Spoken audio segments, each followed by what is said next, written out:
بسم اللہ الرحمن الرحیم۔ السلام علیکم ورحمۃ اللہ وبرکاتہ۔ میرے دوستو، امید ہے کہ آپ سب احباب خیر و عافیت سے ہوں گے۔ اللہ تبارک و تعالیٰ نے رمضان المبارک کو جو مقام عطا فرمایا ہے، جو شرف عطا فرمایا ہے، رمضان المبارک کو تمام مہینوں میں بہتر مہینہ بنایا ہے۔ یہ اس لیے بنایا ہے تاکہ اللہ کے بندے اس میں نیک اعمال کر سکے، قرآن کریم کی تلاوت کر سکے، اللہ کے ذکر و اذکار میں مشغول ہو سکے، رمضان المبارک میں نوافل پڑھ سکے، ایسے اعمال کرے جس کے ذریعے اللہ تبارک و تعالیٰ ان کی مغفرت فرما کر ان کے درجات کو بلند فرما دے، اللہ تبارک و تعالیٰ ان کی ضرورتوں کو پورا فرما دے، اللہ تبارک و تعالیٰ ان کی مشکلات کو حل فرما دے۔ بہت سے بہن بھائی ایسے ہیں جو سارے مہینوں میں پریشان ہوتے ہیں، سارے مہینوں میں اپنی زندگی سے نا امید اور مایوس ہو چکے ہوتے ہیں۔ ایسے مہینے میں جو اعمال وہ کریں گے، اللہ تبارک و تعالیٰ ان اعمال کی برکت سے، ان وظائف کی برکت سے، ان دعاؤں کی برکت سے اللہ تبارک و تعالیٰ رمضان المبارک کے آخری عشرے کی برکت سے، لیلۃ القدر کی برکت سے اللہ تبارک و تعالیٰ ان کو تمام مشکلات سے باہر نکال دیں گے۔ میرے دوستو، رمضان المبارک بہت تیزی سے بڑھ رہا ہے۔ آپ کو جو بھی وظیفہ بتایا جاتا ہے، جو بھی عمل کرنے کو بتایا جاتا ہے، اس پر پورا عمل کرے، کیونکہ یہ ضروری نہیں ہے کہ جو وظائف تم پڑھتے ہو، جو اعمال تم کرتے ہو، جو دعائیں تم مانگتے ہو، وہ فوراً قبول ہوتی ہے۔ اکثر اوقات ایسا ہوتا ہے کہ آپ جو دعائیں مانگتے ہو اسی وقت قبول نہیں ہوتی، لیکن بعد میں اللہ تبارک و تعالیٰ اس کو قبول فرما دیتا ہے، یا تو اس کا اجر آپ کو ابھی ملتا ہے، اگر ابھی نہ ملے تو اس کے بدلے کسی اور نعمت کو آپ کے حوالے کیا جاتا ہے۔ قیامت کے دن ایک شخص کو لایا جائے گا جس کے نامہ اعمال میں بہت سی نیکیاں ہوگی۔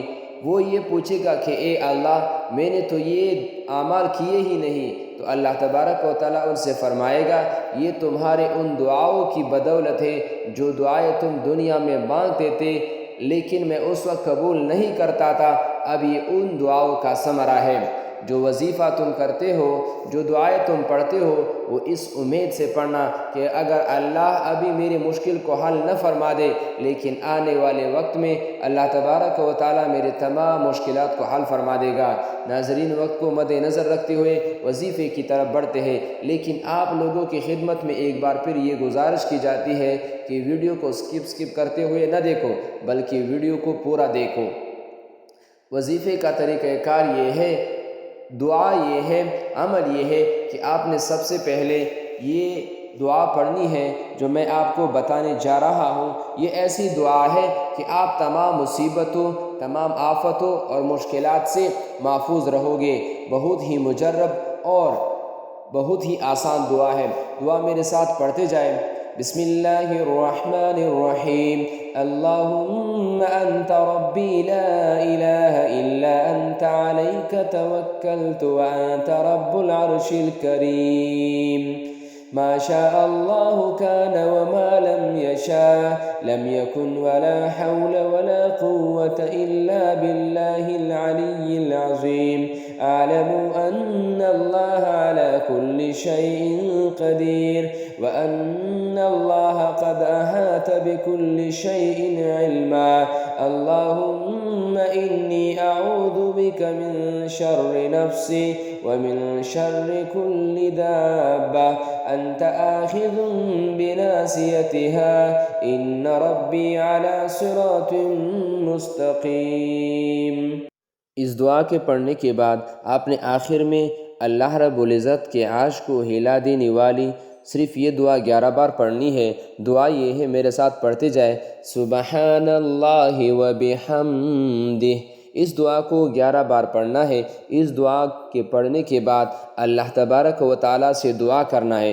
جو دعا آپ مانگو گے، جس ضرورت کے لیے آپ دعا مانگو گے، جو مسئلہ آپ کو درپیش ہو، اس مسئلے کے حل کے لیے اللہ سے دعا مانگو گے، اللہ تبارک و تعالیٰ آپ کی دعا، آپ کی پکار کو سن کر آپ کی ضرورتوں، آپ کی مشکلات کو، آپ کی حوائج کو پورا فرما دے گا۔ امید ہے میرے دوستو کہ ویڈیو آپ کو اچھی لگی ہو۔ اگر ویڈیو اچھی لگی ہو تو اپنے دوستوں کے ساتھ شیئر کیجیے تاکہ آپ کے دوست بھی اس سے فائدہ اٹھا سکیں۔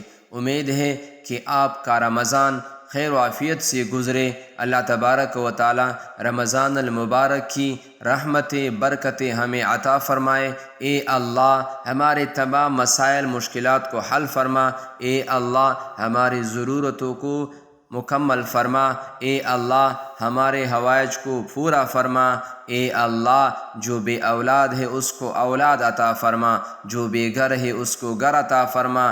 اے اللہ جن کے گھروں میں پریشانیاں ہیں ان کے پریشانیوں کو حل فرما، ان کے گھروں کو خوشحالیوں سے بھر دے۔ آمین یا رب العالمین۔